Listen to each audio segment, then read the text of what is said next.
Mengapa Gus Dur ingin membangun diplomasi dengan Israel? Pada tahun 1994, Gus Dur pernah diundang secara langsung oleh Perdana Menteri Israel Yitzhak Rabin untuk menyaksikan penandatanganan perjanjian damai antara Israel dan Yordania. Gus Dur merupakan tokoh Islam di Indonesia yang lahir dari keluarga kiai dari pondok pesantren. Ia juga seorang pemimpin ormas Islam terbesar, yaitu Nahdlatul Ulama. Namun, ia jauh dari stereotip bahwa pemimpin Islam harus memusuhi Israel. Sebaliknya, ia dekat dengan Israel. Kisah diundangnya Gus Dur oleh Yitzhak Rabin ditulis oleh Johan Effendi dalam bukunya Damai Bersama Gus Dur. Johan menceritakan bagaimana Gus Dur menangkap hasrat damai dari orang-orang Israel, tidak peduli bagaimana latar belakangnya. Saat itu Gus Dur bertemu dengan orang Yahudi, Arab, Muslim, Kristen, dan ia merasakan hasrat yang sama dari mereka. Mereka mengatakan kepada Gus Dur, hanya mereka yang berada dalam keadaan perang yang bisa merasakan apa kata damai. Begitu juga dengan kalangan elit, mereka pun menginginkan perdamaian. Hal itu terlihat ketika Yasser Arafat dan Yitzhak Rabin sempat mengunjungi Jakarta dan menemui Presiden Soeharto meminta peranan Indonesia sebagai negeri muslim terbesar untuk membantu proses perdamaian Palestina dan Israel. Gus Dur bukan tidak tahu bagaimana penderitaan rakyat Palestina. Justru ia paham benar konflik yang terjadi di sana. Karena itulah, pada saat ia menjadi presiden, Gus Dur mewacanakan membuka hubungan diplomatik dengan Israel. Gagasan Gus Dur sederhana, Indonesia tidak mungkin bisa berperan dalam perdamaian Palestina dan Israel jika tidak menjalin hubungan diplomatik dengan keduanya. Selain itu, Indonesia di bawah kepemimpinan Presiden Gus Dur punya kepentingan taktis. Menurut Budiarto Syambazi dalam buku Damai Bersama Gus Dur, ada dua alasan yang diutarakan Gus Dur mengapa ia ingin menjalin hubungan diplomatik dengan Israel. Pertama, Gus Dur ingin memastikan kapitalis George Soros yang merupakan keturunan Yahudi tidak mengacaukan pasar modal. Kedua, ingin meningkatkan posisi tawar Indonesia di Timur Tengah.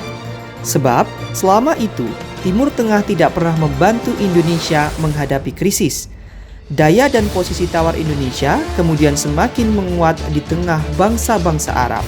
Mereka kerap meminta bantuan kepada Indonesia untuk menghadapi konflik-konflik yang ada.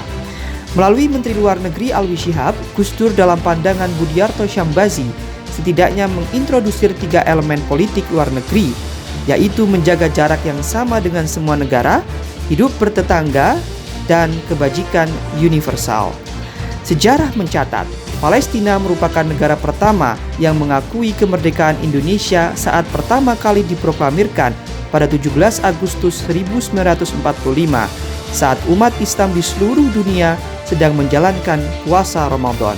Memahami akar sejarah tersebut, bangsa Indonesia juga terus berusaha keras untuk membantu kemerdekaan rakyat Palestina yang hingga kini masih jauh panggang dari api.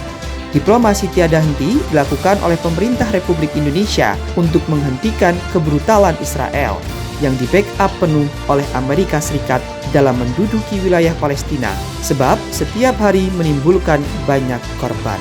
Eskalasi konflik bersenjata semakin meningkat ketika Amerika Serikat memindahkan kantor kedutaan besarnya ke Yerusalem pada 2018 di era Presiden Donald Trump.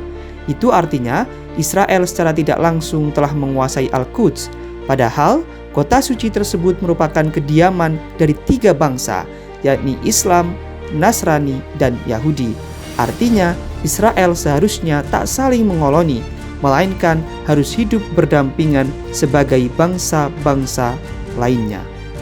Makarim Wibisono yang merupakan salah seorang diplomat senior yang ditunjuk menjadi pelapor khusus untuk PBB dalam upaya mendapatkan informasi valid mengenai konflik Palestina dan Israel.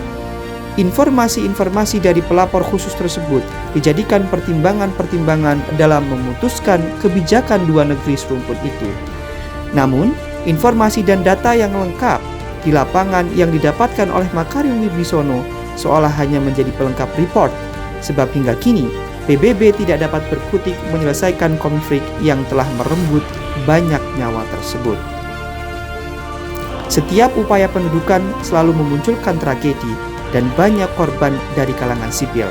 Upaya pendudukan inilah yang dilakukan oleh pihak Israel sehingga mendapatkan perlawanan dari rakyat Palestina. Upaya dan pemikiran sederhana dari Gus Dur, yakni dengan membangun diplomasi dengan Israel yang menurutnya dapat memberikan buah perdamaian antara Israel dan Palestina.